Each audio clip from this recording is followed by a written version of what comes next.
Grabación. Okay.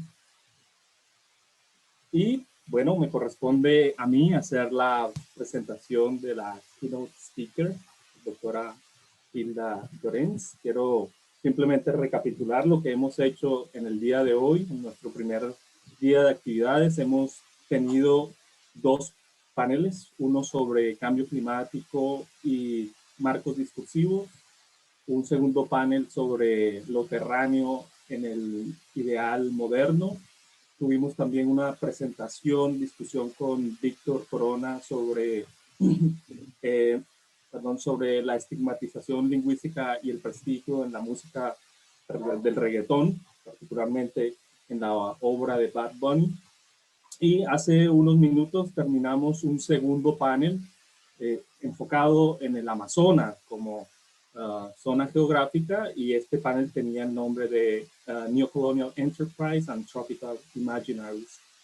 Para cerrar el día de hoy hemos invitado a la doctora Hilda Lloréns y voy a hacer una lectura de su biografía, que pueden ustedes incluso encontrar en nuestro programa.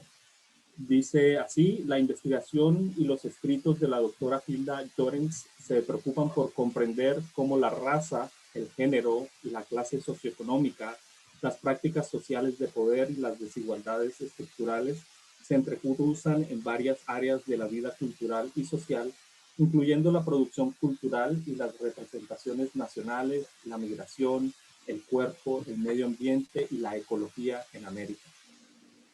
La profesora Lloréns es profesora asociada de la Universidad de Rhode Island, donde imparte cursos de antropología cultural y lingüística. En la actualidad, ella vive en las tierras tradicionales de los pueblos Narragansett, Wampanoag y Niantic. Nació en la isla taína de Boriken, hoy conocida como Puerto Rico, y es una persona de ascendencia mixta esclavo-africana y colono-española, y se identifica como una mujer afro-boricua. La doctora Hilda Lloréns está comprometida con el pensamiento, la investigación y la pedagogía antirracista, decolonial e inclusiva. Su próximo libro, por aparecer en el otoño del 2021, se titula Motherland, Afro Puerto Rican Women Making Livable Works, Decolonizing Feminism, Anti-Racist and Transnational Praxis, y será publicado por la imprenta de la Universidad de Washington. Doctora Hilda, bienvenida, y el público de la conferencia de estudiantes de LAILAC es todo suyo.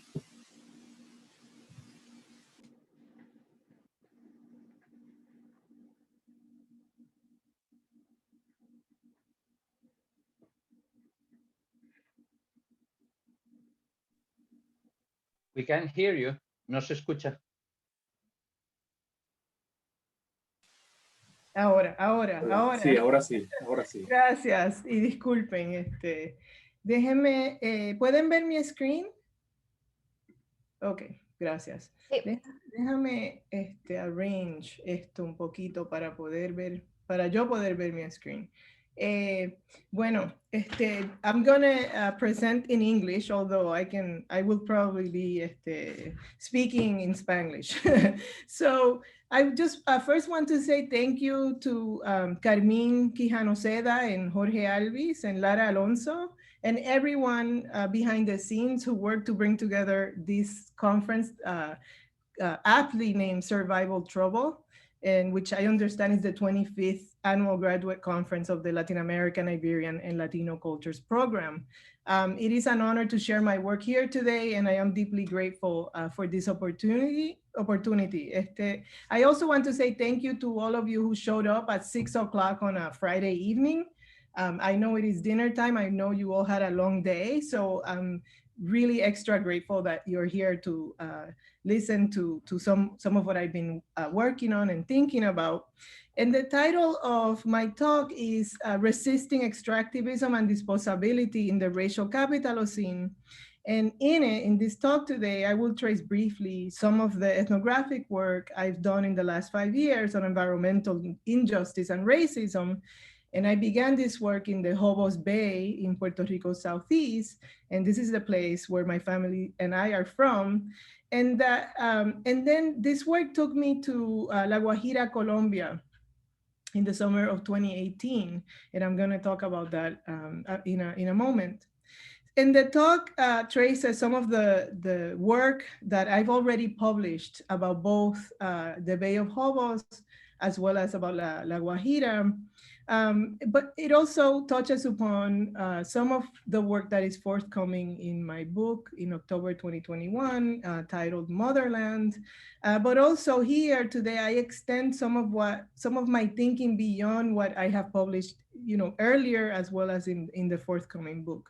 So I'm still thinking, I'm here thinking in future directions and the possibilities of where this work will go, in the future. In my future, I should say. So first, let's see, sorry about this. So in recent years, I've started my presentations with this photo. This photo shows my mother and my uncle and my aunt. And I do this, I start with this because aside from showing you who my family is, it is my way of making a claim of belonging in the world. This claim of belonging to a people, and I belong to these particular people here, comes in lieu of claiming belonging to a location, to a territory, or to a piece of land somewhere. And what I call unbelonging, which is something I talk about quite a bit in the forthcoming book, this unbelonging of my Black Puerto Rican ancestors, including my current family members, who are not yet ancestors, has to do with the fact that we, our family, my maternal family specifically, was, abducted from Africa, trafficked, enslaved, and later turned into dispossessed migrants to the Northeast United States.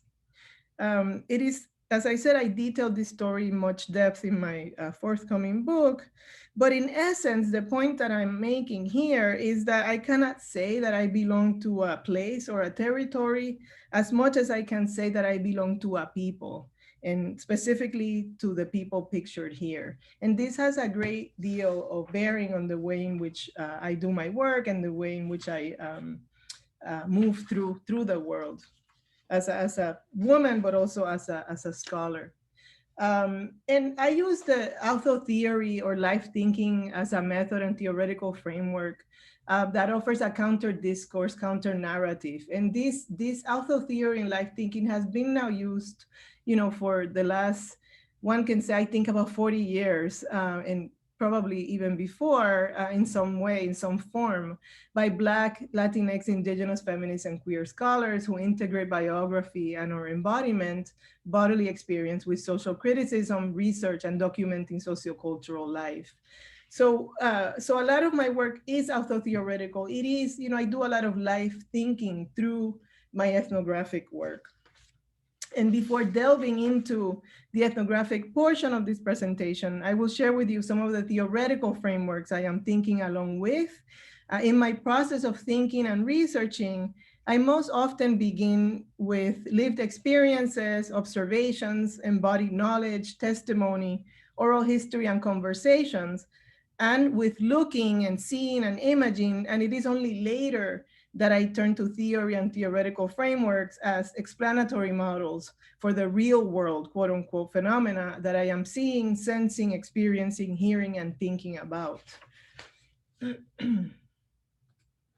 So I'll begin with briefly just share this model, this table that I hope you can see. But I have been developing a method that I call unearthing. And it's a method that attempts to bring to the surface the temporal and spatial scales overlapping and or clashing in this or any given ethnographic research project. And so when you do work with environmental issues, or when you visit a mine, as I'm going to show you in a moment, you cannot help but think about the time scales, right, at which things occur.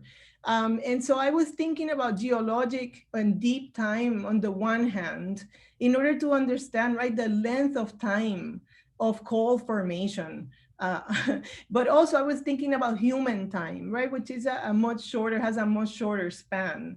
And the coal that I'm gonna be talking about throughout this presentation is coal that formed during the Paleocene period, which occurred between 65 to 55 million years ago. It's almost difficult, I think, for the human mind to imagine such a time span, right? It's just so, I think it's unimaginable in some ways. And then another geologic time scale, of course, is the Anthropocene, which Stormer and Crutzen say really begins to be felt in 1950, in post-1950s. And then the human scales that are clashing and coming, overlapping in this research, of course, are pre-Columbian and post-colonial pre-Columbian and post-colonial periods, of course, 1492, post-1492, and then thinking about the use of fossil fuels, which begins in a very small scale in the 1760s, but becomes increasingly widespread, and by the 1880s is kind of, fossil fuels are essentially dominating in the Industrial Revolution and, sort of, trickling out of industrial centers into the rest of the world. And so how do you destroy, right? That's one of the questions that I think environmental anthropologists think through often, is how do you destroy and use up something 100 years that took millions of years to form, right? And how to talk about impact of human activity, right? And how to sort of think about all of these time scales and the spatial scales, and then the kind of ways in which the materials have been given meaning in order to make it okay to produce, right, the kind of extractivist logics that we live with and we live in.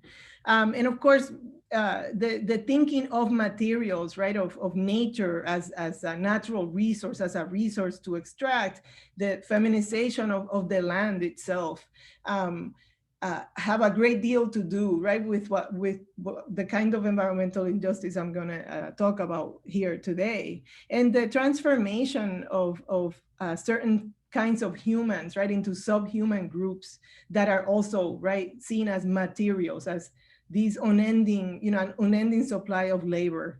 And I'm talking about, of course, indigenous populations and enslaved Africans turned Blacks in the Americas.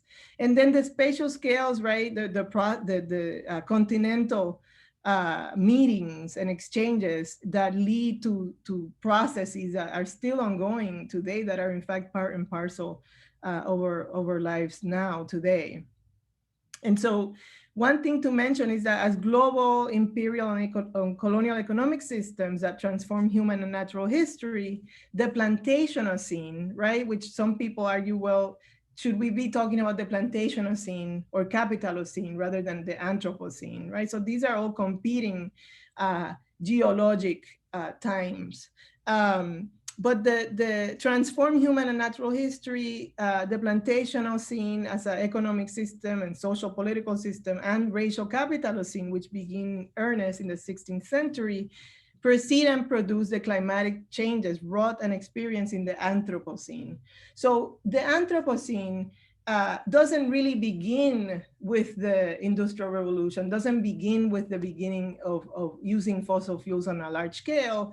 It begins to be felt, right? I mean, it begins to be felt that the results of the Anthropocene, of using fossil fuels, I would say, not the Anthropocene, but the Anthropocene begins as a result of using fossil fuels, right? And the results, the effects begin to be felt in the post-World War II period, okay? And that's something I think to think about, that I think is sheds light on something. I'm gonna share with you just 2 more slides on theoretical frameworks that I've been thinking with. And I did this because I thought, thinking, right, that many of you here in this conference are writing your dissertations, are thinking through your own research questions and looking and thinking about frameworks. I thought I could share some of the frameworks that I use to think with, that kind of help me not only think with, but extend what I'm seeing, right? And kind of tie these phenomena to something that others have thought about also. Particularly, I use Cedric Robinson's racial capitalism notion. And of course, he says racialization and racism are core structures in the logic of capitalism. And in a paper I co-wrote in 2019, we ask, right? We use this question of, we use this theory of racial capitalism, and we ask, is it possible to imagine the history of the Americas or the history of capitalism without enslavement? And doesn't every aspect of political, social, and cultural life in the Americas reflect its legacies?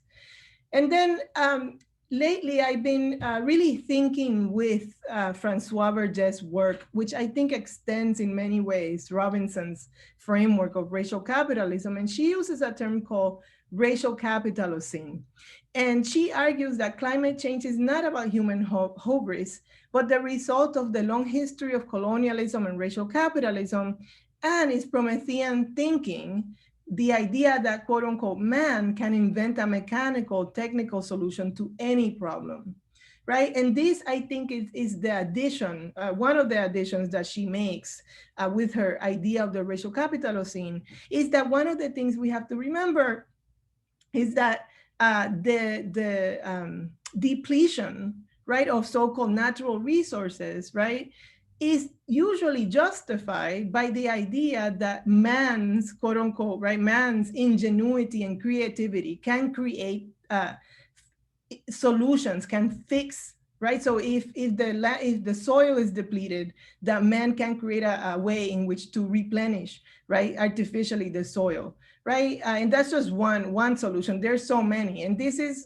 something that is also called techno optimism, that anything can be fixed because humans have the capacity to create solutions to the problems. Of course, this doesn't really deal with the fact that these so-called natural resources are finite, right? That they will end, and then solutions will have to be created. Otherwise, life on Earth will be untenable. And of course, I'm not sure, by the way, that we have techno fixes to deal with our greatest problems. I actually think we don't, especially the way we are going about our lives at the present moment, especially in the global North. But Francois Vergès also says that waste embodies more than ever before the new era of the Capitalocene. Capitalist production is waste production, and that's really useful for my work, and you'll see why in a second. We must, in our narrative of the racial Capitalocene, integrate this long memory of colonialism's impact and the fact that destruction in the colonial era becomes visible in the post-colonial era. In other words, we must add to the story of racialized policies of the environment a history of racial Capitalocene with an analysis of capital, imperialism, gender, class, and race, and a conception of nature and of being human that opposes the Western approach. To these two frameworks, of course, I think quite a bit with, and have published about my thinking on necropolitics, Achilles Mbembe's theoretical notion, which he defines as the capacity to define who matters and who does not, who is disposable and who is not.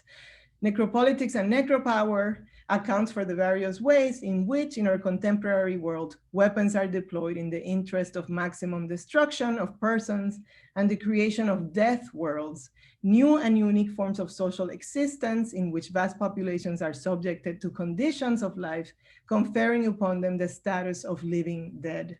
Now, this is an African philosopher who's thinking about, necropolitans as living dead. And I want you to remember this because this is not the last time in this presentation you're gonna hear someone, right, describe themselves or think about the living dead as part of what it means to be a necropolitical person or necropolitan in this world that we live in. Michael McIntyre and Haiti Nast also extend Achilles Mbembe's necropolitics idea by thinking about the bionecropolis or the necrobiopolis. And they say the racial marking of lands and bodies continues to be a way of rendering certain bodies superfluous, Whether purchased or conquered, then necropolitical subjects were rendered as a free gift of nature to be taken and used at will. Canalized, criminalized, ostracized, stigmatized, the necropolis, that spatiality through which the necropolitan is defined or constituted, becomes a reserve of multifarious material proportions, of negative symbolic potential and death's liminal pleasures, a reserve of labor, a nature reserve open for appropriation, a reserve of potentially fecund land for settlers, and a reserve of waste land for colonialism's human and environmental detritus. And all of this really is significant to the work, to the ethnographic work that I've been doing in Puerto Rico, in Colombia, and in the Dominican Republic, which I'll talk about at the end. But so we call the call, so here I'm gonna focus on the call death route. And this is what we call this trajectory from source to disposal. Because from the digging up of the coal all the way to the disposal of the coal ash, it causes death to the populations that surround, right? The mine, that surround the power plant, that surround the waste ponds. And this is the coal death route is a term that was coined by activists in Puerto Rico who have been resisting toxic coal disposal in their communities since 2002, actually. So Colombia is the 5th largest exporter of coal in the world, and Cerrejón is the mine. There's another mine in El Cesar, in the department of El Cesar, but Cerrejón is in La Guajira, and this is the place where I visited. It's one of the largest open pit mines in the world. And I wanna just briefly mention how I ended up visiting La Guajira communities and visiting the mine itself.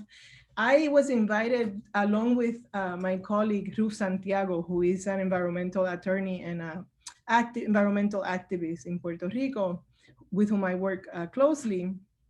And Ruth and I were invited to visit La Guajira after attending a coal ash conference, coal and coal ash conference, to which people from different places like the United States, Colombia, Chile, Dominican Republic, were invited to discuss particularly this issue, well, the entire the death route.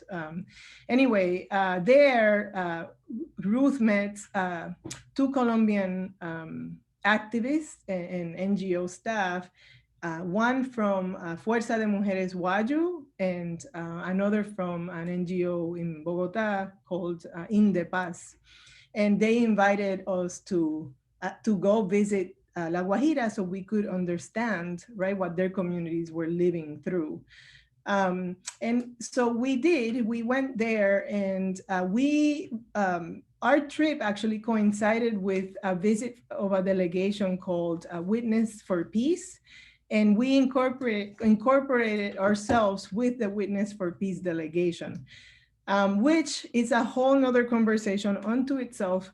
But I should mention that it brought out some power dynamics, some interesting power dynamics that I think are worth noting, and that this is, traveling to La Guajira, to Colombia as environmental activists is dangerous. And so immediately we realized we were in a conflict zone, and that, our lives were at risk. And of course, this isn't strange because, I think as environmental activists, our lives are always at risk because we are, some of the most, especially those people on the front lines, are some of the most targeted social activists in the world, right, globally.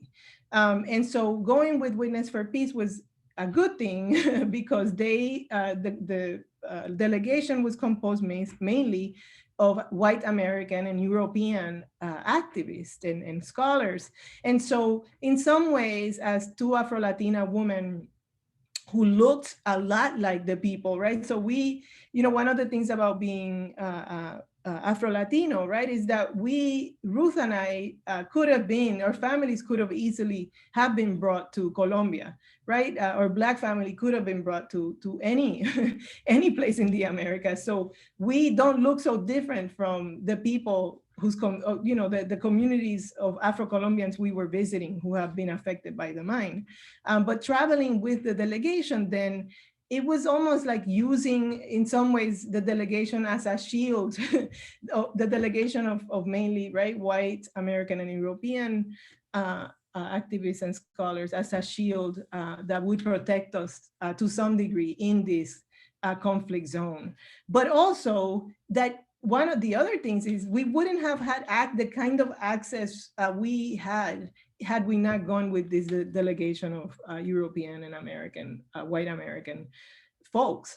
And one of the things that going with them did, there's tons of power dynamics that I could talk about, but one of the things that it did do is that we had access to the mine itself and to the administrative meetings at the mine.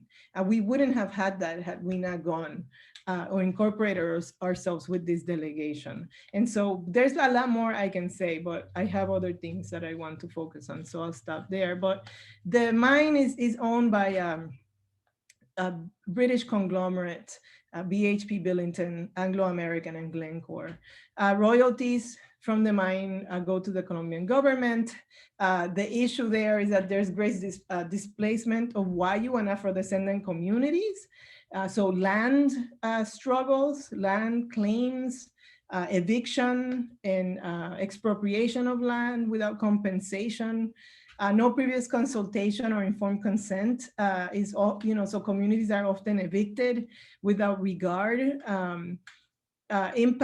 There's great impacts to water resources. And so the other struggle, so right, land is one of the issues, but also water. So this is a desertic region on the Caribbean coast of Colombia. It's a desert. It is a place in which water is really, really, really prized. And one of the things that happens there is that yearly, right, a number of children and elderly die from dehydration and from thirst. So water is just an incredibly important resource in this region. And so that's one of the other issues, environmental issues, because mining, of course, is really, really water greedy. Mining requires so much water in order to extract the coal, but also to keep the area moist so it doesn't become, a dust pit. So the mine, when we went to the mine, there was water everywhere, right? I mean, the whole thing was, wet. Water was being sprayed all over the place. Actually, the entire time I was there, I didn't drink cold water. We were drinking water from these little hot water from little plastic bags. And the day we went to the mine was the only time I have been there that I actually was able to drink cold water from a bottle, which they were giving out to us. They gave us, like a welcome packet. They gave the delegation, not the communities, but the mine gave the delegation a little snack bag, and it had apple, a bunch of fresh fruit and granola and cold water.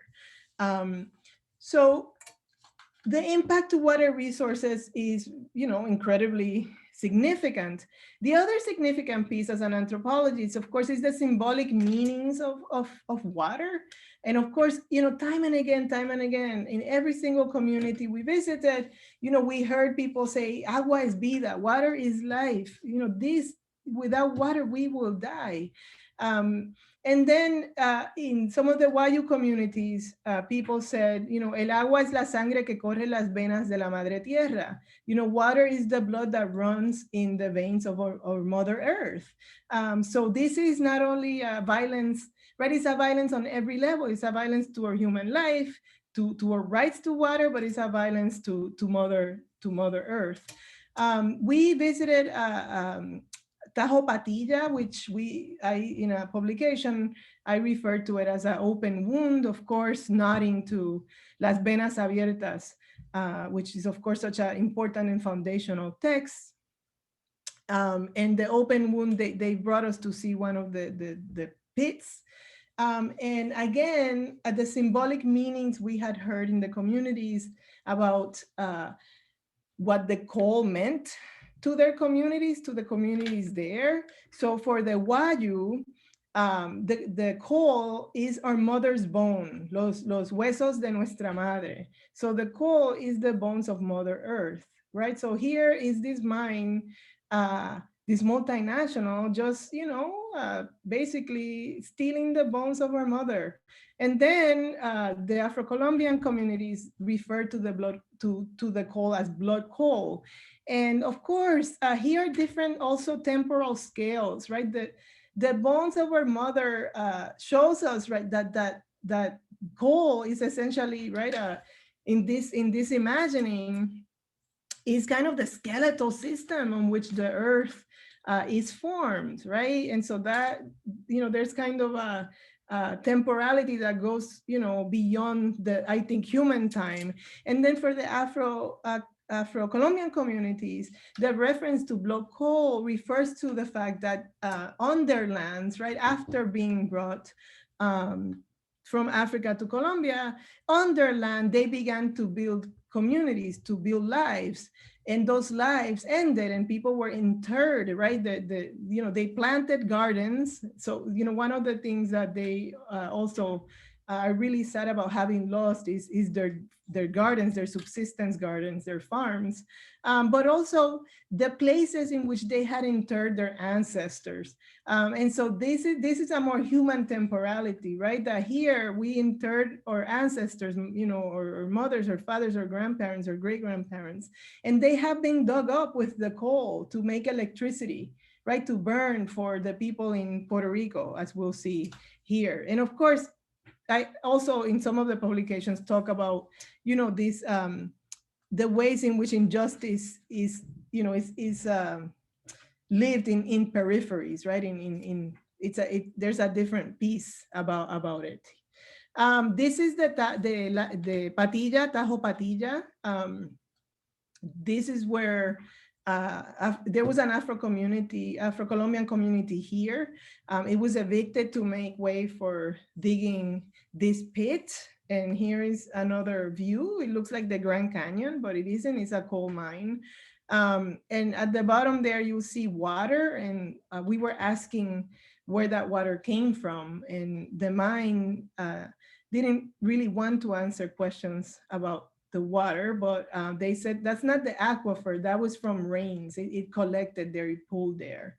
Most of the people in the delegation thought that this is water that's springing up from an aquifer. And this is from a protest that we were able to go to in Riohacha, which is the main urban area. That's you know, that is excuse me, the urban area of this vast rural area. And here's a Wayu man with a sign about defending, you know, access and use of water. And this other poster I took at a rancheria at the home of a Wayu family who had held a environmental health forum, because they are also affected greatly by fugitive dust and the kind of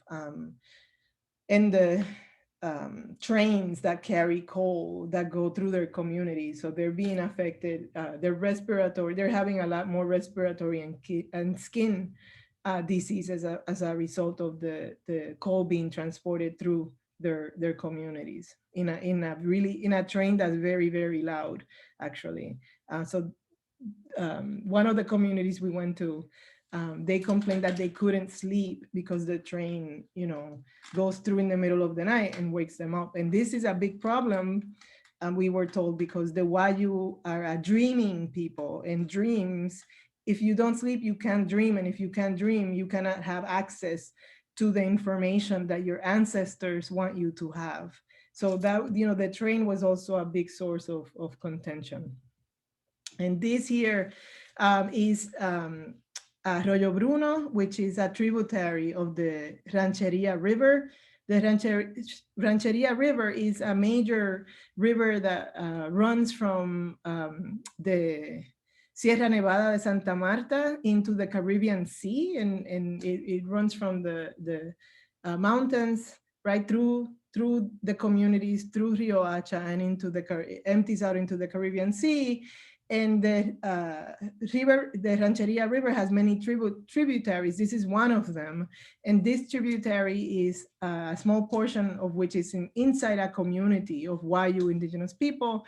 And they wanted us to see this piece of tributary because they were really worried that the mine would cut off their access, would dry out this river, because this is what they're doing. They're engineering. So they've been doing river engineering. So they engineer the Rancheria River to go towards the mine, to flow towards the mine.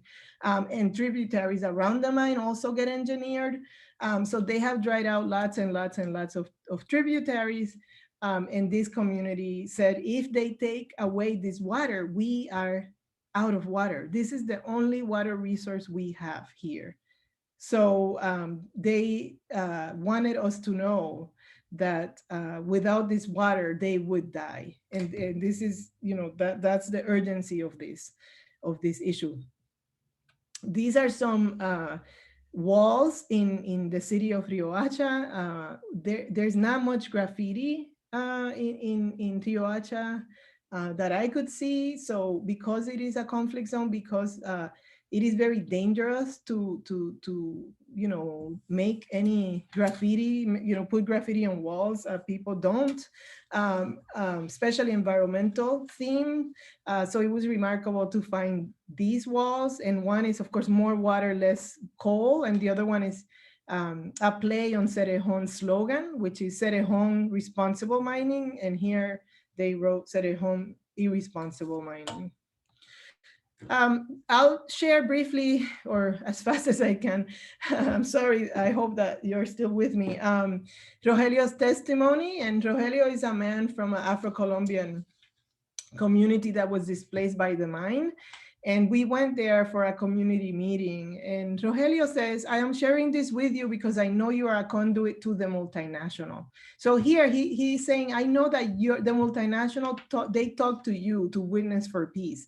They won't talk to us, but when Europeans or white Americans come, they will talk to you.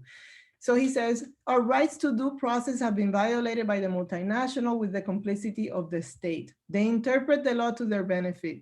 There's also the issue of compensation. When we speak of compensation, we have to divide it in two parts. One, the physical, and two, the moral. The physical is all you can see, but the moral dimension is not tangible. We have to put a value on the harm caused to the communities. Here we say that we have been abandoned by the state. And here in our communities, we work using the philosophical principle of Ubuntu. That is that I am what I am as a result of what we all are. My pain is your pain. I am well if you are well, and if you are well, I am well too. That is Ubuntu. When they expropriated our lands and relocated us partially, they imposed their horizontal ideas of property ownership. But in our Black communities, in our indigenous communities, we do not own horizontal property. We hold collective property. We hold the property title as a collective. Another issue is that the multinational has been using a strategy of strangulation against the communities and the social activists who are fighting for our rights. I want to mention that currently the mine is also wreaking irreparable damage through their use of explosives. They spend 61,800 tons of explosives per year, and this is causing irreparable damage to the aquifers. It is poisoning our water sources with nitrogen and other contaminants. We are essentially living dead. Estamos muertos en vida. We are strangers in our own territory. The multinational has caused environmental, social, political, and economic harms to our communities.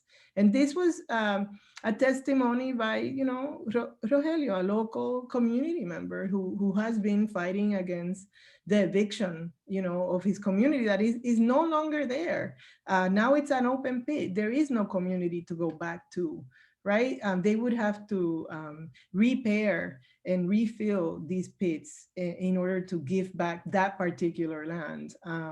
So what the companies what people want the company to do is to give them good land to live on, but that is equitable, that is equal to the land that they were evicted from, right? So far what has happened is when they are relocated, they're relocated to subpar lands where they can't grow anything, where they can't hunt, where they can't fish.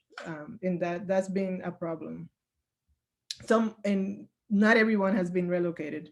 Most people are landless. And here's another testimony from Aurora, a Wayu community member and social leader. And this testimony I collected when Aurora was giving was standing up and testifying at a meeting, at a very tense meeting with mine administrators, with community members and workers union. And this was at the mine.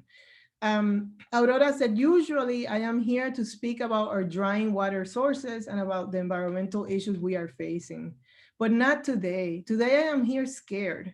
I was told that people from this mine told the gasolineros, the gas peddlers, that I filed a complaint against them. I am not sure why you said such a thing, and if you said such a thing about me, you have been very irresponsible. The gasolineros are not people to play with. They have burned down gas stations, they have killed people. Why would you put mine and my family's life in such a position? I have to go out during the day, I have to go out to the road to catch a car. I cannot hide. Why would you put me and my family's life at risk? I am not going to hide or run away. If I am killed, it will remain on your conscience. I am grateful that you, Witness for Peace, are here and can record this information, because I am not sure that when you come back, I will still be alive, because the mine has put my life at risk. All I am claiming is access to my water, because I live in the campo and I need that water that was left to me by my parents, by my ancestors. I am in my territory. I do not bother anyone. I produce my own subsistence. None of you would like for anyone to come to your home to take away your water. What would you feel if you did not have water to bathe, to cook, to wash? No one wants that. And yet this is what Cerrejón has done to us. I pray at night for humanity, for my children. I am not against the gasolineros. They are working people like all of us. It is a job they do, because that is the only job they can get. There are no jobs here. And the gasolineros are people who sell gas on the roads, on the, you know, they sell gas from gallons on the side of the road. And the road that Aurora lives on, actually, that Rancheria is on, is the road that leads into Venezuela, because, you know, this part of Colombia, La Guajira, this northern Caribbean part, is actually borders Venezuela. And in fact, the Wayu community that lives in Colombia is actually also part of the Wayu community that lives on the Venezuelan side. And they never really recognize that border as having any, you know, a real political consequence on their lives, as Wayu people who precede, right, the creation of these post-colonial borders. So I'm gonna move. So now that I've showed you, right, where what the problems are, what the environmental injustices are in the place where the coal is sourced, I want to show you briefly, because I see I'm running out of time, what happens where one of the places that receives this coal that comes from Colombia, what happens in the place that burns it to create energy. And so the Hobos Bay region is the place in Puerto Rico where I started this field work, and the place in Puerto Rico in which there is the AES coal power plant. In Puerto Rico, there's only one power plant, one coal power plant, coal burning power plant. There's others, but only one coal power plant that was open in 2002. This is the time, in the early 2000s, this is when the coal plants began shutting down in most of the world. And of course, right, places like Puerto Rico, places like the Dominican Republic, which actually just opened a brand new coal power plant in 2020, places in India, places in the Philippines started getting, at the time when coal power was actually being shut down in the global north, coal power plants began to open in the global south. And Puerto Rico is one of these places. This place is where my family was brought to toil in the sugar plantations, my maternal family. So this is the place that we call home. And it is a place which was a sugar plantation region. So it went from being a sugar plantation region in Puerto Rico into being an industrial sacrifice zone, which is what I called it in a publication in 2016. It is a place that suffers from not only injustice, but environmental racism. This is as a sugar plantation region, it is a Black Afro-Puerto Rican region. And it also has, a very high poverty index, which of course is tied to Puerto Rico's ongoing economic crises. I'll show you briefly this is the ruins of the sugar mill that are there that still remain next to the power plant or in the same bay as where the power plant is located. There's 3 power plants in this small stretch of land. So it's about 3 miles between one power plant and the other. This is one, this plant runs on diesel and oil, and this is located in a fishing village. This is what it looks like.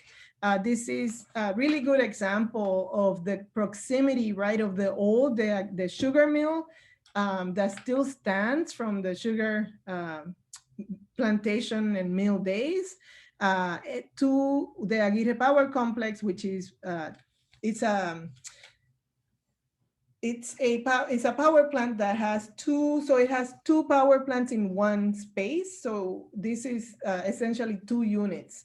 And it's an example of the coexistence, right, between the plantation scene or the kind of the way in which a plantation scene, which is of course formed by racial capitalism, is still present today in people's lives and in their, in their view of their landscape. This is what it looks like inside the community, and people who live in this community are descendants, most of them are descendants of sugarcane workers who are now stuck with the externalities and health issues, right, of this diesel and oil power plant. Of course, there's very high air pollution, high rates of asthma. There's great deal of hearing loss because there's a lot of sirens that go on and all day and night. So people report auditive issues, headaches. And one of the things that happens with this particular plant is that there's a great deal of thermal pollution because the plant uses the cold water from the bay to cool its systems and then expels hot water out. And you have to remember, I said this is a fishing village. So every time, so because of the warming ocean, right, the warming water, right, that the plant emits, fishers have to go further and further and further out to be able to catch anything because it's just simply too hot near the shore, right, to find healthy fish.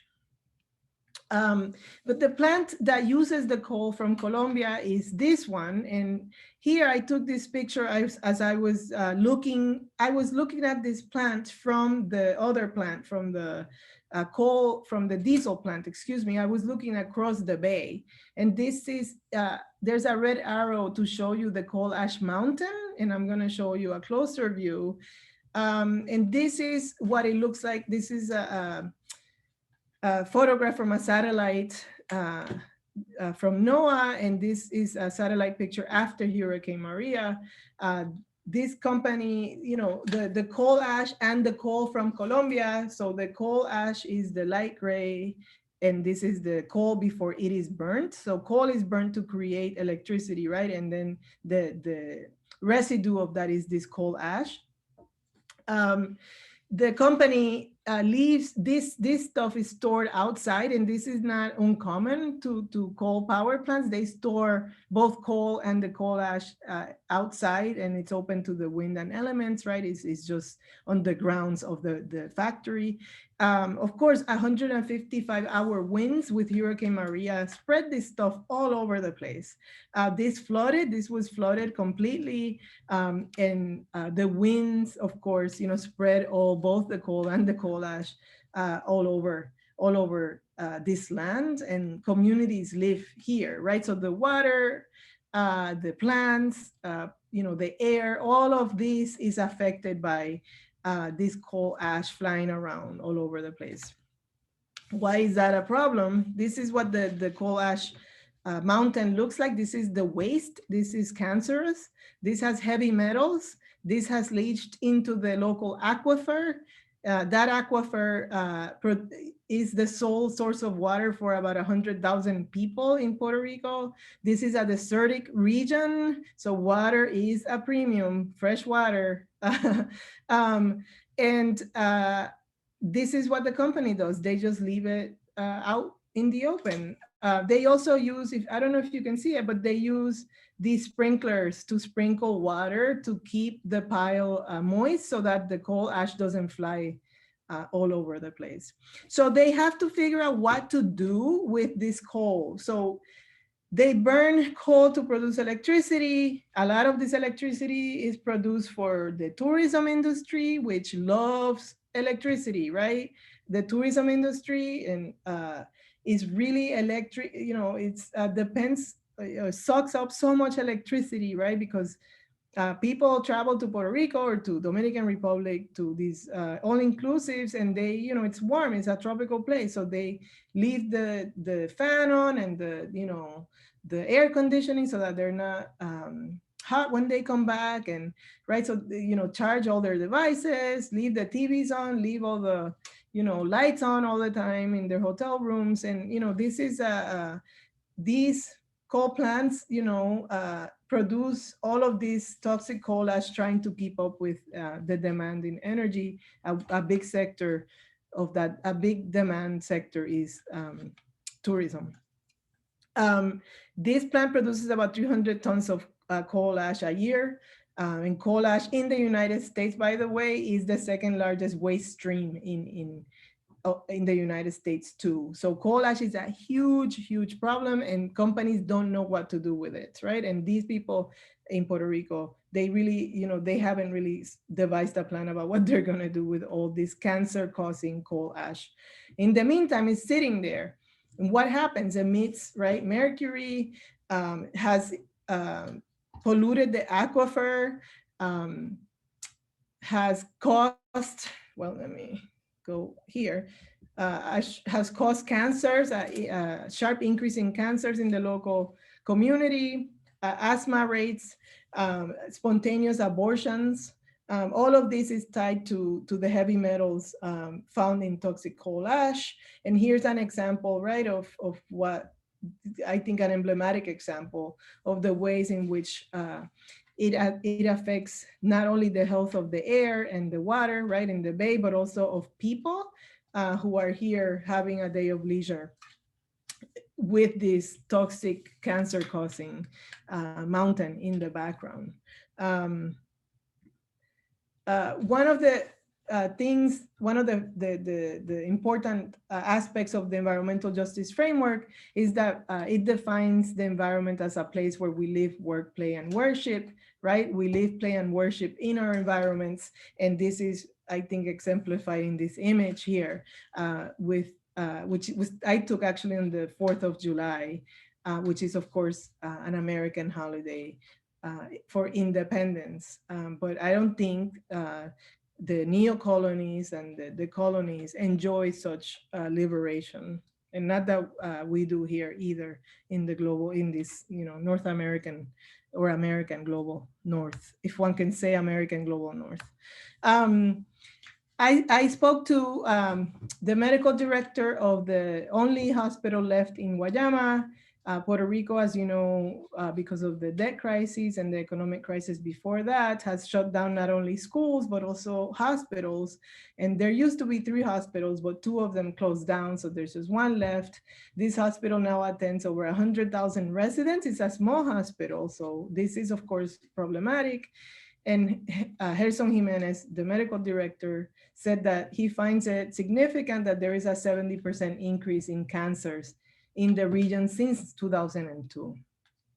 Erwin, who I interviewed, who lives next to the coal power plant and is battling cancer, said, to what else should we attribute the spike in cancers in this region? My cancer and all the cancers my neighbors are suffering from, but to the coal power plant that opened in 2002. The factories have left, nothing else has opened here, except now the 10,000 acres of GMO seed and pesticide experimentation fields. That I'm not talking about that in this presentation, but that is another source of environmental injustice in this region. And then 2 residents who live, these 2 folks live between, in a community that sits between the coal power plant on one side and the oil and diesel plant on the other. And Ramon, he said, what will happen here is what happened in Vieques with the Navy. All these companies are contaminating us and contaminating our water. Then they'll leave and leave all the contamination behind. They will leave us all sick and people don't know what to do, who to turn to. The politicians only come around when they want our votes, but when we need them, they are nowhere to be found. Ramon is also a cancer patient. And Evelyn said, that's true because here we have cancers, respiratory illnesses, allergies, chest pains. But the problem is that people here are scared of the companies because they are rich and powerful. And they tell us when we go to City Hall, when we go to government agencies to complain, they say, you better get a good lawyer because those people have powerful lawyers and the odds are against you. So there is this feeling in these communities that they have no one to turn to, that the government has abandoned them, hasn't really helped them, has essentially gave the green light to these multinationals to pollute, and that they have no one to turn to. Quickly, the Dominican Republic has been another site of environmental injustice in regards to coal. Between 2003 and 2004, I think it's about 27,000 tons of coal ash were transported from the Hobos Bay to Arroyo Barril and Montecristi in the Dominican Republic, because the company thought, oh, well, we can take this waste from the Hobos Bay and dump it down the way in the Dominican Republic where there's even less regulation, environmental regulation, and we can just dump it there. Nobody will really care. But of course, what happened was that people there got really, really sick, and they did care. They experienced spontaneous abortions, spike in cancers, and they brought a lawsuit against the AES for dumping this toxic material from Puerto Rico in the Dominican Republic, and they won, actually. It was only $2 million settlement, but it showed the communities that they could fight back and maybe win. However, in 2021, activists against coal ash in the Dominican Republic have been sounding the bell that they have heard that the Guayama plant is again planning to send a bunch of the toxic coal ash mountain that you saw in the previous picture again to the Dominican Republic to dispose of it, as a waste disposal site. What happened in the Dominican Republic is that a new power plant, as I said, has opened there. It opened a year ago. It's actually really big. It's a double plant. It has 2 units, and it burns coal, and a lot of it is of course, for the all-inclusive resorts there. And activists are very, very active right now fighting against that plant. And this is this here is just from 10 days ago when they had an online protest. Activists in the Dominican Republic had an online protest to make people aware. of what is happening there. In Puerto Rico, right? So who gets to have a fossil and environmental injustice-free future? That's a question that people are asking, especially right in light of what's happening in Texas. And there's a lot of talk about, you know, a fossil-free future, about a future with less environmental justice. However, the energy cartel is very, very powerful. And it's a global energy cartel, by the way. And they are interested now in developing methane gas, or what they greenwash and call liquefied natural gas.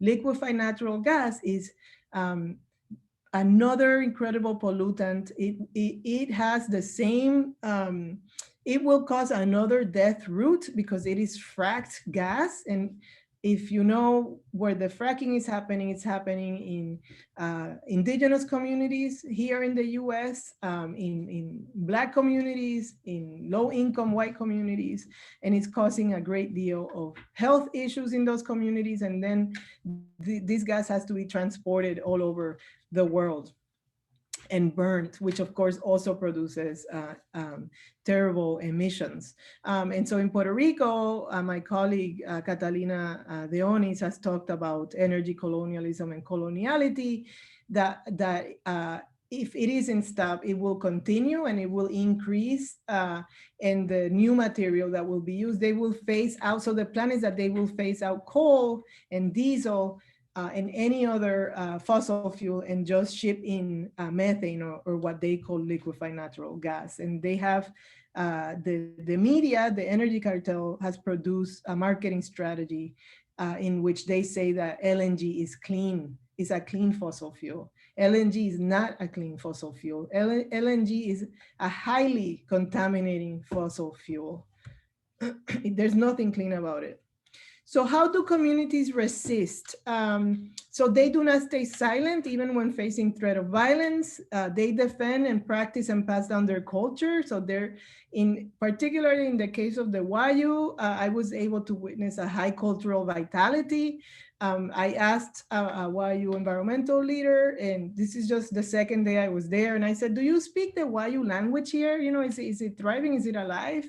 And without a beat, he turned to me and he laughed, the Wayu language is more alive here than Castellano will ever be. And I felt reassured, actually, right? I felt, okay, so they are, you know, this is a good way of keeping local ecological knowledge in these communities, knowledge that matters, right? That this kind of non-Western knowledge that allows them to survive and to thrive, hopefully. So what do? They meet to discuss, right, within borders, but also across borders, to strategize and mobilize and protest. This photo I took at a strategizing meeting of the committee or the organization against coal burning in Puerto Rico. These folks, this committee, or this group of citizens, they are in touch with activists in the Dominican Republic, they're in touch with activists in Chile, they're in touch with activists in North America, they're in touch with activists in Hawaii, they're in touch with activists in Colombia. So that's one of the things about the environmental movement, that it is really a global movement. And that is actually really important in order to win, right, in the end. Communities also use the court of public opinion, they use social media, they use media outlets and academics, right? So one of my roles has been publicizing and publishing these injustices in English on a global scale, on as many outlets as I can, to shame, right? To shame the multinationals and to build coalitions globally. So that has been something useful and helpful. And they position their territories as part of the struggle against global environmental injustice and as central in the global climate conversation. And lastly, Puerto Rico civil society groups have created a proposal called Queremos Sol. And this is a proposal written and endorsed by several organizations, nonprofits. And so I think it's a proposal that is really well researched by university professors in Puerto Rico and by, as I said, civil society groups. And they have a substantive proposal, a well-researched proposal that they hope will pan out. And they have repeatedly made request to the government that this proposal be taken seriously. That so far hasn't gotten very far, but it's empowering that that they came together to propose an alternative to the fossil futures that the government seems to be endorsing. And lastly, I'll just say very quickly that this work that I've been doing in the last 5 years, the work of environmental justice, has really been informed by a bunch of different people, not only people in the communities, but a bunch of colleagues whose work precede me and people who work alongside me, as well as journalists, activists, lawyers, and bloggers in Puerto Rico, in the Dominican Republic, and in Colombia. And this is a list of some of the people who've helped me think about this and with whom I have had long conversations throughout the last 5 years and who I count on to think about this with. So that's it, I'll end here. Thank you so much. And if you have questions, I'm happy to answer. Muchas gracias, Hilda, por tu presentación iluminadora sobre los impactos de este modelo minero energético en 3 países del Caribe que comparten cuyas comunidades comparten situaciones muy adversas. Abrimos la ronda de preguntas para que, y de comentarios para que conversemos alrededor de la presentación de nuestra keynote speaker. Así que, como es usual, pueden levantar la mano física o virtual e iremos tomando la lista de turnos de palabra. Ok, Melissa, vamos a empezar contigo mientras las demás se animan. Adelante, Melissa. Súper, gracias. Muchísimas gracias, de verdad, me encantó la presentación, creo que fue muy iluminadora y muy descorazonadora también. Digamos, a veces es difícil venir a estas conferencias porque queda uno un poco afectado, pero bueno, creo que es un trabajo muy importante el que hace y me alegra poder escucharla. Pensaba un poco mientras usted hablaba, pensaba en, hay como un tema que me interesa de pensar en las instituciones corporativas, y es que quienes trabajan en muchos casos en esas corporaciones son también personas de la comunidad, ¿verdad? Y no solo, ni siquiera solo pensando en que sean personas de la comunidad, sino que son trabajadores que no tienen como, no reciben todas las regalías o no van a recibir todo lo que va a recibir, lo que uno entiende como la corporación, que van a ser unas cuantas personas, ¿verdad? Y siento que lo pensaba un poco en relación con la idea de describir estos procesos como capitaloceno o como antropoceno o como, ¿sí? Y lo pensaba en relación con eso porque pensaba un poco en estas teorías que hay actualmente de pensar un poco en si realmente vivimos en democracias cuando la mayoría de las personas pasan la mayoría de su tiempo en instituciones autoritarias, ¿verdad? Que son las corporaciones. Y creo que eso me parece interesante y no sé si usted pueda abordarlo un poco, pero pienso, si uno piensa en términos políticos, es decir, si uno piensa en términos de democracia, autoritarismo, es diferente a pensar en términos de capitaloceno, antropoceno, y cómo eso puede significar de pronto un abordaje diferente al problema, qué significaría que uno, digamos, que la comunidad, cuáles serían los acercamientos que podría hacer la comunidad y que podríamos hacer así como a la distancia, ¿no? Sí. Me lo pregunto. Gracias, muy, muy importante. Y otro es como pensar, ¿verdad? En otro framework, ¿no? Cómo otro framework puede iluminar otra cosa, ¿no? Agradezco mucho. no sé si puedo contestar en español, o sea que voy a tratar de... No, puedo tratar, pero en inglés a veces me siento mejor. En la lengua ya. Me sale mejor, académicamente, ¿no?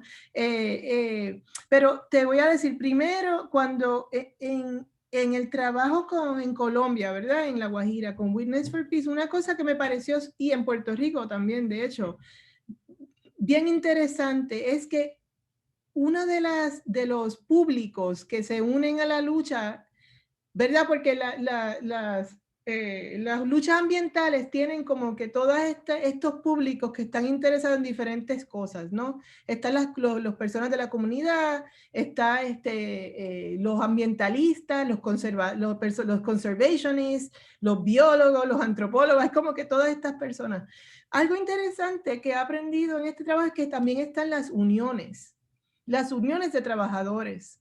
En los dos casos, en el caso de la Unión Eléctrica de Trabajadores de la Electricidad en Puerto Rico, ellos son parte, de hecho, de la propuesta de Queremos Sol, ¿verdad? De esta propuesta para hacer la transición. Y lo mismo pasó con la Unión de los Mineros de Cerrejón, que ellos también trabajan bien cercanamente con las comunidades para mejorar las condiciones de las comunidades, ¿verdad? O como ellos son como la unión, la administración de la unión son como unos traductores locales, que eso me parece bien interesante, porque a ellos les conviene que siga, ¿verdad? Que se siga sacando carbón de allí. Pero lo que aprendí es que ningún movimiento ambiental justo deja fuera a los trabajadores. O sea, y las trabajadoras. O sea, que entonces empieza a hablar de la transición justa, porque no se puede dejar a toda esta gente, a todas estas personas que trabajan con estas multinacionales. Primeramente, tienen que ser multinacionales. O sea, no pueden ser colectivizadas. O sea, ya hemos visto esquemas de eso en diferentes sitios y no funciona muy bien tampoco, ¿verdad? Hay que decirlo. Las condiciones autoritarias, no, en mi opinión, no funcionan. Las condiciones capitalistas salvajes como tenemos ahora no funcionan. O sea, colectivizar comunitariamente, ¿funcionaría? ¿Sería eso una opción? Sería una opción hacer transición justa donde los trabajadores de la energía, del carbón, de todas estas industrias usen su conocimiento en una manera justa, ¿verdad? Y es difícil porque también no sabemos estamos todavía bien estamos bien jóvenes en human time en cuanto a cómo sobrevivir lo que ya estamos viviendo de una manera que no produzca injusticia en algún sitio, ¿verdad? La necropolítica, ¿sabes? Porque, por ejemplo, los paneles solares, ese ha sido, en el caso de Puerto Rico, eso ha sido el plan, los paneles solares, pero los paneles solares también salen, lo que decomponen, salen de minas. Es una tecnología también que depende de las minas, que depende de la labor del necropolitano, del necropolitican person somewhere. ¿Entiendes?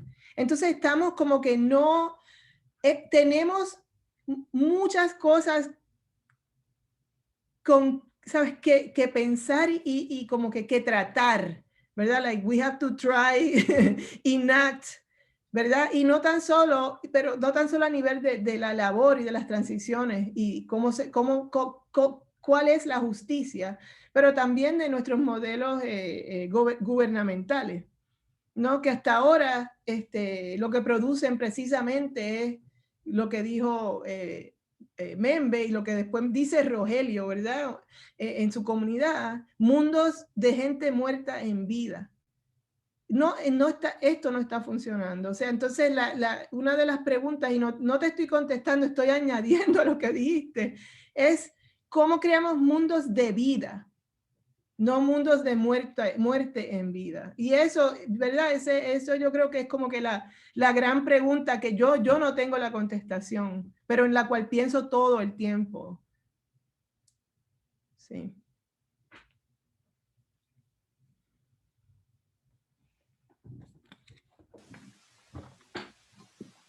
Ok, Araceli, adelante.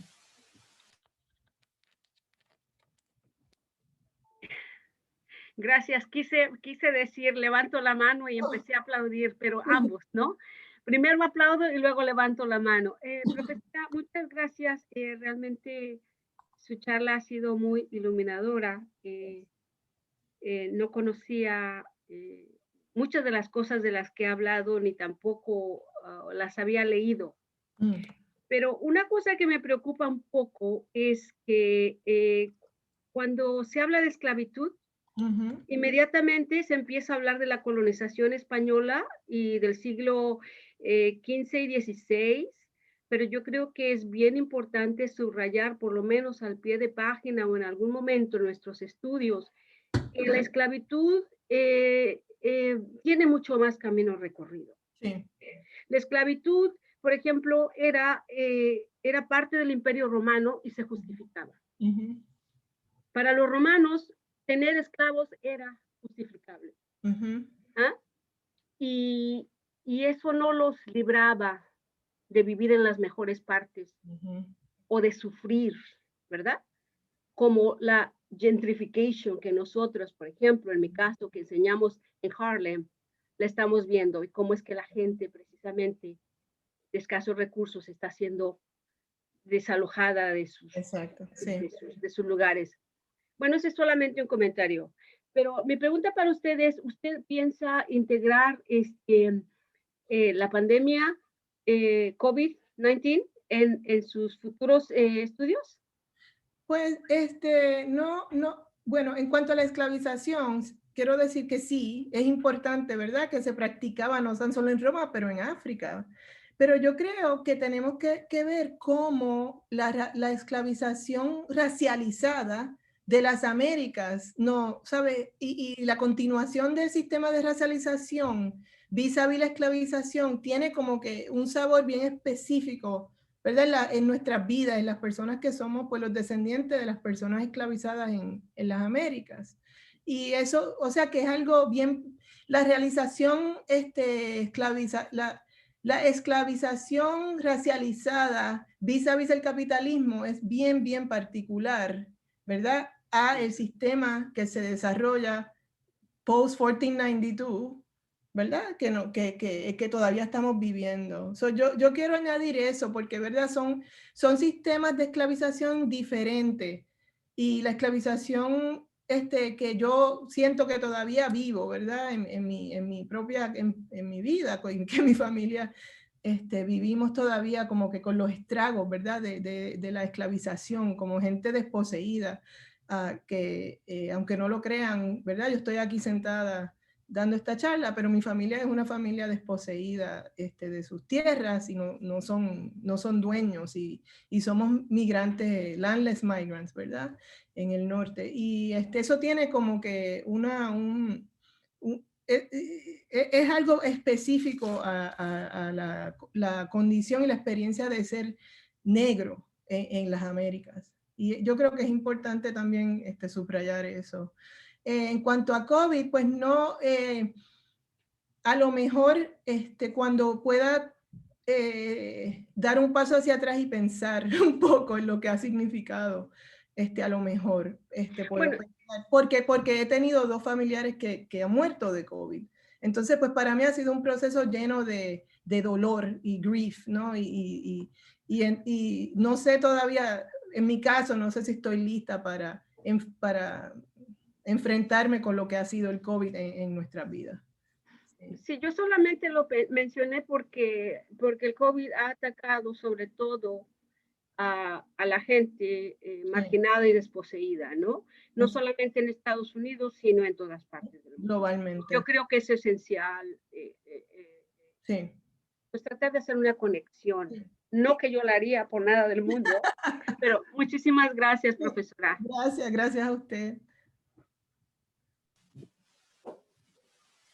Ok, ¿alguien más quiere? Sí, Jane, adelante. I actually wanted to comment on something and to ask a question. The first is I've actually been to the Guajira and did a study with the Wayuu many years ago. And there were two things that I found to be very interesting, and I was wondering if they were taken into account in the research that you did. And one was the worldview of the Wayuu in terms of death. And you talked about, this is los huesos de nuestra madre. And I know that the Wayuu have a very particular tradition of burying and then unburying the bones of people that they, who die. And so their relationship with bones and their relationship with death is very particular. And so I'm interested in your perceptions of their worldview, in rituals, in practices, and how this relates to the natural resources, or how it relates to the mines that you're talking about.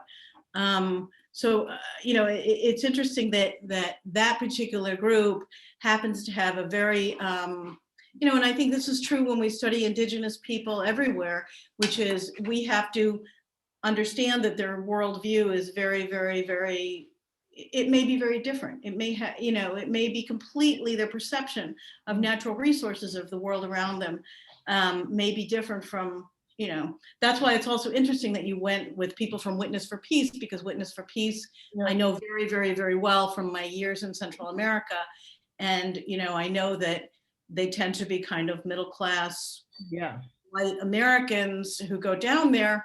And so their perception of the resources is probably very different from what the Wayuu were trying to talk about. And the other issue that I wanted to just ask you about, because you mentioned the unions, is, because the Guajira is on the border between Venezuela and Colombia, and you have, the other issue that comes to mind is the question of socialism versus capitalism. Who owns the mines? And the fact that one of the attempts that was made in Venezuela was to bring back state ownership to natural resources, and it's what Evo Morales has done. It's what a bunch of people have done or attempted to do. And so that idea of the relationship of the government, and here you have to excuse me, this is a political scientist me talking, is that you have a union with a relationship to a state or public sector, or you have a union in relation to a multinational that's privately owned. So I wonder if that comes into play as well, depending on what country you're looking at, in terms of those worker and owner relationships. So it was a very, very interesting talk. I really appreciated it a lot. Thank you. Thank you. So as I said, this part, so far, the way that I've published this work has been focused on Puerto Rico alone, and on, the Colombia alone, right? And haven't really synthesized. So today I'm sort of, extending myself by synthesizing and try to bring some of this together, which is, I think, where I'm going with this project, where I'm going next. Although I have another project, so we'll see. But okay, so just how this goes. So we'll see. But what I want to say is, what's interesting is we didn't go with Witness for Peace. My colleague and I, we went invited by local folks, right, from local NGOs. However, they felt that we wouldn't be safe if we didn't join this delegation. And so they basically made us, right? They made us join Witness for Peace and stick with them for the duration of the trip, in order for them to feel like we were okay, we would be okay. So that's what we did. And so that's where that connection came from. But of course, part of the what I said earlier is that they, it was a shield, but also a key, an access. They these particular folks have been going at that time had made 18 trips to the mine and to the communities. So they're really, really well known, and they had all these, access. And so it was helpful for us in terms of the time we had there. And we went also really looking at the mine itself. We didn't, and about, we were talking to other environmental activists, but we didn't, honestly, when we planned the trip, we didn't account for a lot of what we found, okay? Including, right, the level of devastation that the communities were reporting. I think, and actually, so I should actually add one thing, is that my colleagues, so I'm an anthropologist, and so, I have a different politic and relationship to going into communities, right? That has been part of my training, and some of which, right, I'm actively rejecting. But my colleague who went with me is a community activist, and she had some serious reservations about stepping into people's lives that were even different from mine, even though we worked together closely. And so she said from the very beginning, she said, her name is Ruth Santiago. She said to me, I'm gonna go, but I want you to know I'm bringing some of these folks to Puerto Rico. It is not fair that I get to go to their communities and that they don't come to mine.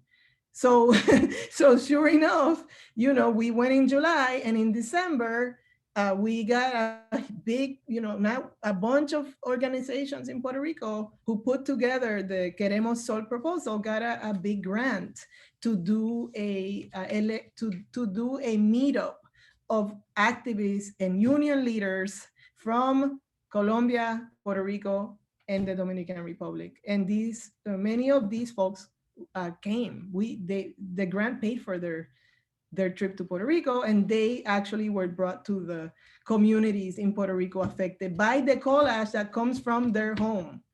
So it was a big, right? It was kind of this moment in which, okay, so I saw where you live, you see where I live, and I want you to see what we're dealing with here.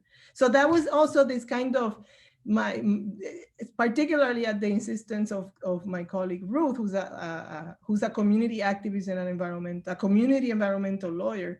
She said, it isn't just, we cannot do these unjust exchanges where I get to go there and they don't. So it was at the insistence that we have a just exchange that this happened. So that's one thing I want to clarify. In terms of the worldview of the Wayu, I understood a little bit of it, but I wasn't, because I wasn't there, right, to think about it. Of course, it was in my face, because worldview, right, structures everything. I'm a semiotician, so like worldview structures everything. So it wasn't something I was seeking out, but it was coming down to me, right, through the language and through what people were telling me, but it wasn't something I was seeking out. The one thing I will say is that none of us who identify, right, as especially in the folks that I work with, but both in Puerto Rico and then in Colombia, understand natural resources as natural resources. So that's one thing we have in common. Like, it isn't a natural resource. It's just part of us. We're part of it, right? It's life. It's a sustaining reciprocal relationship. We give to it and it gives to us, right? And so I think, we share some of that, but I was there really thinking about environmental activism at that moment, right? And I was there once, and so it would require me to go back again, and I can't go back right now. And actually, Witness for Peace hasn't been back because of COVID. So that was one question. The other one about the workers and socialism and capitalism. I think it was like what Melissa asked earlier about the kind of governance and what models work and don't work, has something to do with that. But these multinationals, one of the issue is that they escape the law, right? They're like,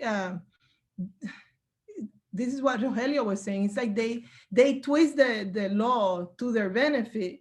And part of it is as multinationals, right, they are global, like, you know, they're what, you know, they don't, in Puerto Rico, certainly they don't follow local law, and the local law is weak in their, against them. I mean, this has been what we see time and again. So they do egregious things, and the local environmental body simply lets it go time and again, time and again. So there isn't a body that really regulates or I mean, we see it in Texas now. The energy cartel seems to be the great lawless entity. And of course, this is in a time in which we're all completely addicted to energy, right? And can we imagine, I think one of the questions, can we imagine a world in which we're not addicted to energy? Because if we don't, we're in trouble.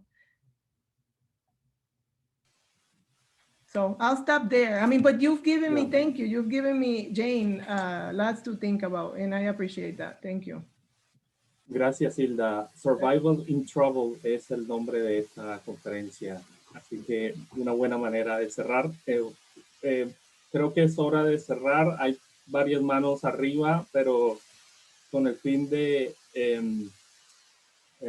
descansar, vamos a dar cierre a este panel. Y Carmín, que hizo un trabajo muy especial de traer a Hilda, quiere pues dar unas palabras finales de agradecimiento. Gracias para todos y nuevamente, Hilda, gracias para ti. Carmín, adelante. Mi gratitud y mi admiración van para ti, Hilda. Muchas gracias por estar aquí hoy, por compartir tu conocimiento y tu trabajo increíble. Era justo lo que necesitábamos para cerrar este primer día sobre nuestro tema, Survival Trouble, Colonialism, Capitalism and Ecologic Resistance. Esperamos que te haya gustado también estar con nosotras en el día de hoy, y si nos puedes dar tu email, porque sé que hay muchas preguntas y gente que quiere conocer más de tu trabajo y tu libro que va a salir ya. ¿Cuándo sale? ¿Qué fecha? Octubre 2021, octubre. Ay, pues qué bueno, bueno. Pues sí, encantadas de quizás luego podríamos tener para otra conversación sobre eso y sobre lo que estés haciendo en el momento. Y bueno, un fuerte aplauso. Muchas gracias. Gracias por la oportunidad. Nos vemos. Nos vemos. Muchas gracias. Muchas gracias a todos. Y mañana empezamos a las 10. Así que tenemos otra jornada. Vean el programa. Nos vemos mañana. Hasta pronto. Gracias a todas.